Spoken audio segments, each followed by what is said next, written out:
Hey guys, Prowl 1701 here, and today we're reviewing the final part of Doom Coalition 2, the Sonomancer. This was very enjoyable. I actually really liked this one.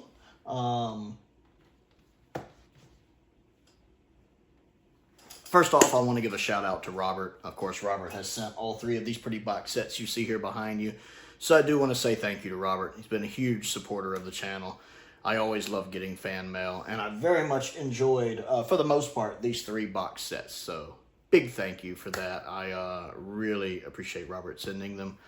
You have to forgive me, I'm a little winded. I worked an 8-hour shift at work, and then did 45 minutes walking. And I came in and started doing this review.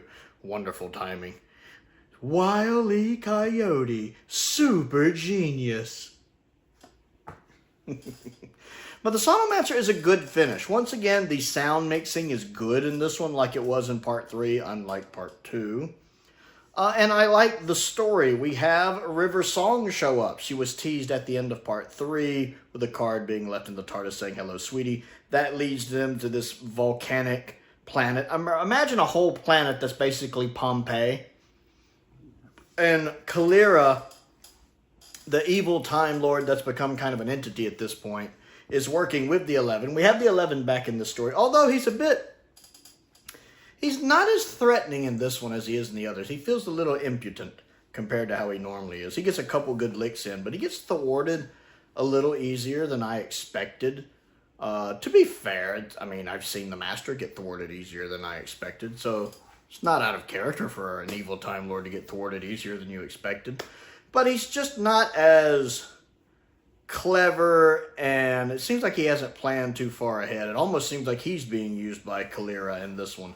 Although I understand, I think all four of the box sets have an overarching theme, and this box set ends with the sense of there's more to come. The fact that the Doctor thinks he takes care of the Sonomancer, but the Sonomancer survives as like pure energy at this point, and is teaming up with the 11, who's also gotten away. I like Helen and Liv in this one. They each kind of have some time on their own. Liv gets some fun stuff. She's like fighting the 11 in like Robojock armor, like Robojocks and Robo Wars. Like they're fighting in armor and stuff, like a mech battle. That's pretty neat. And I like that Liv's not intimidated by him at all. Like she kicks his gun away from his hand in the lava. She's like, "Round one to me." While Helen is working with River. And it's interesting, River, of course, realizing that this is the 8th Doctor and that she can't interact with him because he hasn't met me yet. It really seems odd. I'll be honest, I'm not a fan of River showing up with classic Doctors because it establishes pretty well in Silence in the Library that this version of the Doctor is the youngest she's ever seen him. I've never seen your eyes this young before. Or the fact she's trying to sync up diaries and he doesn't know who she is and she's kind of... So, her meeting past Doctors always seems a little breaking canon to me. It seems like you're having to do some mental gymnastics to make it work. That being said, if I turn my brain off to the fact and just enjoy the story for the story, I'm having fun with it. River is avoiding meeting the Doctor. She's working with Helen while making Helen promise not to tell. You can't tell him about me. Helen gets a little bit to do here. River, of course, being River, is out thwarting everybody, because that's just River. And Alex Kingston's great, by the way. Everybody's putting in a good performance in this one, but I really like Alex Kingston as River. Once again, I love it when people who are from the show transition into the audio, and they give it that same 100%. Like, they don't treat it like a lesser job. They never phone it in. Alex Kingston is giving it 100% here, and she is great. Of course, the actresses doing Liv and Helen are good. Paul McGann's always great. The actor doing the 11 is good. The guy who's playing the bounty hunter, who seems like he's half mechanoid, is good. And I like how they do his voice, how it's kind of modulated. It's done in a way that's not frustrating to understand. It's perfectly easy to understand what he's saying. And I like him as a character.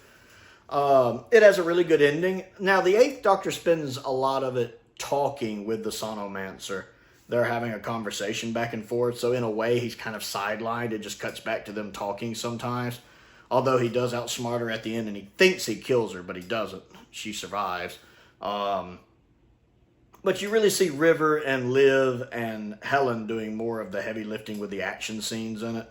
But it's kind of nice, you know. Again, it's like a planet that's Pompeii. They're down in these caves with lava and stuff everywhere, and the planet's becoming more unstable. You have this sense of epic proportions if this force gets loose across the universe, so the stakes are high. The music is very good. It's just an all-around solid piece. I really enjoyed this. Parts 3 and 4 were really good. Part 1 was okay. Part 2 had a really good story, but really bad execution that just ultimately made it frustrating. Part 3 was really good, probably my favorite part of this. And then Part 4 is also a really good story and a good way to end Doom Coalition 2. As a whole, I'm not sure which set I prefer better. I still think my favorite story out of both of them is The Red Lady. But as a whole, it's hard to pick which one's better. They're both good. I might like Doom Coalition 1 a little better. But they're both very enjoyable listens. And again, I appreciate Robert sending them. So it definitely gets a pass in my book. Doom Coalition so far with parts 1 and 2 has overall gotten thumbs up from me. I want to know if you've listened to Doom Coalition 1 and 2, what do you think of them? Do you think you think 3 and 4 are better, worse? What do you think? I hear the whole series is good, all 4 of them. Comment down below and let's talk about it. If there's anything you would like to send me to look at and review, there is my P.O. box is down there in the description. Love getting fan mail, makes my day. A link to my Amazon wish list is down there. A link to my Amazon UK wish list is down there as well. Matter of fact, I recently picked this up on sale. They had it for 14 bucks. I love The Legend of Zelda.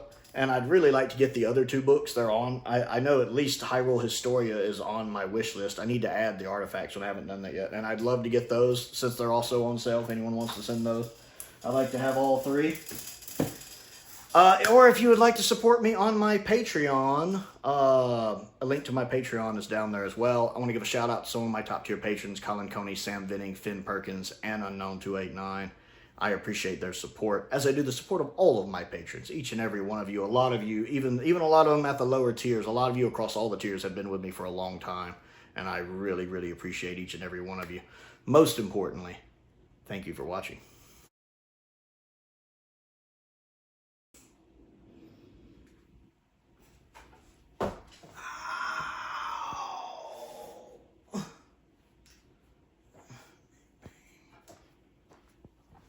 Oh.